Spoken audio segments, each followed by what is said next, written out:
Bismillahirrahmanirrahim. Assalamualaikum warahmatullahi wabarakatuh. Hai semua murid 4N dan 4T. InsyaAllah hari ini kita akan sambung PDPI kita bagi subjek sejarah. Okey, jadi masih ingat lagi video minggu lepas Ustazah ada terangkan tentang Tun Perak Bendahara Terbilang. Kamu boleh rujuk buku teks muka surat 138 hingga 148. Okey, jadi sama juga macam sebelum ni kita akan belajar tentang kita telah belajar tentang riwayat hidup Tun Perak. Kemudian peranan Tun Perak. Okey, dua perkara ni Ustazah dah terangkan pada minggu lepas. Kena ingatlah nama penuh Tun Perak, nama family dia, ada ayah kan. Kemudian peranan Tun Perak.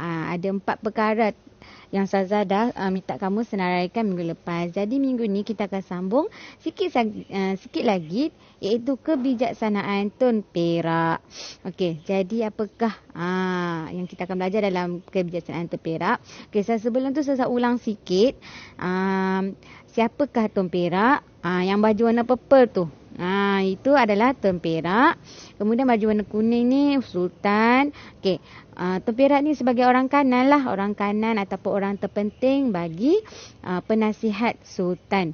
Okey, dan beliau juga adalah tokoh yang terbilang, tokoh yang terkenal lah maksudnya. Okey, seterusnya kalau bendahara yang kita kenal iaitu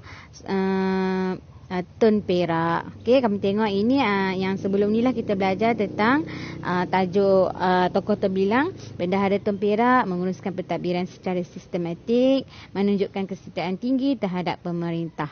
Itu adalah yang utamalah tugas bendahara. Okey, dan contohnya adalah Tun Perak. Okey, jadi kita pergi terus kepada tajuk kecil kita hari ini iaitu kebijaksanaan Tun Perak. Kebijaksanaan Tun Perak telah menyumbang kepada kegemilangan Kesultanan Melayu Melaka.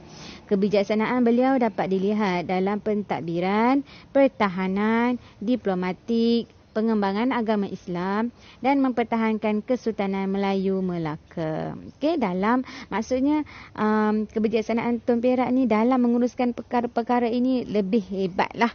Sebab tu dia terkenal sampai sekarang. Okey, yang pertama pentadbiran.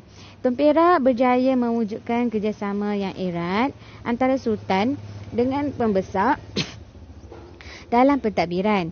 Kerjasama ini berjaya meluaskan empayan Melaka meliputi tanah Melayu, Pantai Timur, Sumatera dan Kepulauan Riau Lingga. Pentadbiran ni dia mewakili banyak perkara lah.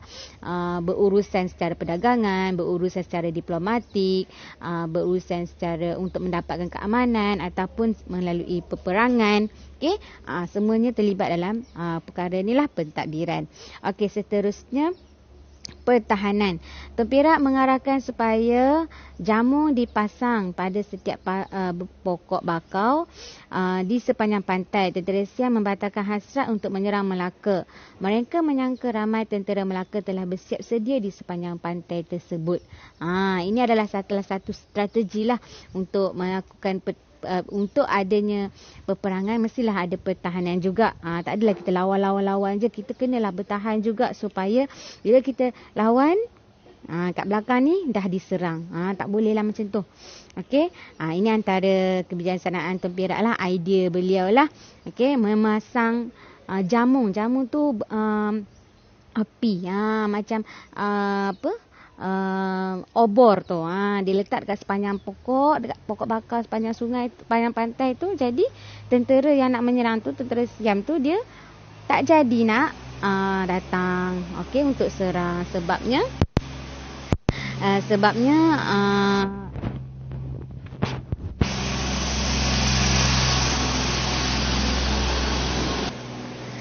sebabnya mereka sangka Melaka dah bersiap sedia untuk melancarkan peperangan. Mungkin takutlah dia orang akan patah balik. Okey, kemudian diplomatik. Tun Perak berjaya mengekalkan keamanan dan menjamin keselamatan Melaka daripada ancaman luar. Tun Perak menulis surat kepada Raja Siam untuk menjalinkan hubungan persahabatan. Raja Siam menyambut baik hasrat tersebut. Jadi mereka dah tak nak perang-perang. Jadi melalui hubungan diplomatik ini, perbincangan secara diplomatik ini, Tuan Perak berjaya mengelakkan peperangan dan mengekalkan keamanan untuk menjamin keselamatan Melaka. Kemudian agama Islam, Tuan Perak menjadi agama yang kuatlah dekat Melaka. Tuan Perak merupakan seorang pembesar yang berpegang teguh kepada ajaran Islam. Tuan Perak menggalakkan kedatangan ulama ke Melaka dan menasihati Sultan. Tuan Perak juga menasihati Sultan supaya memerintah kerajaan mengikut ajaran Islam. Jadi maksudnya dengan berpegang teguh kepada ajaran Islam,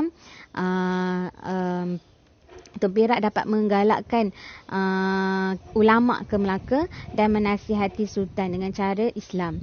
Jadi Islam kan kedamaian kan. Jadi bila menggunakan ajaran Islam, agama Islam pun kuatlah di negeri Melaka. Okey, ini Ustazah yang bacakan. Jadi kamu kena juga usaha buka buku teks, buka buku sejarah dan baca. Sebab sejarah memang kita perlu rajin membaca. Nak tak nak kena rajin membaca. Okey, jadi yang terakhir, mempertahankan Kesultanan Melayu Melaka.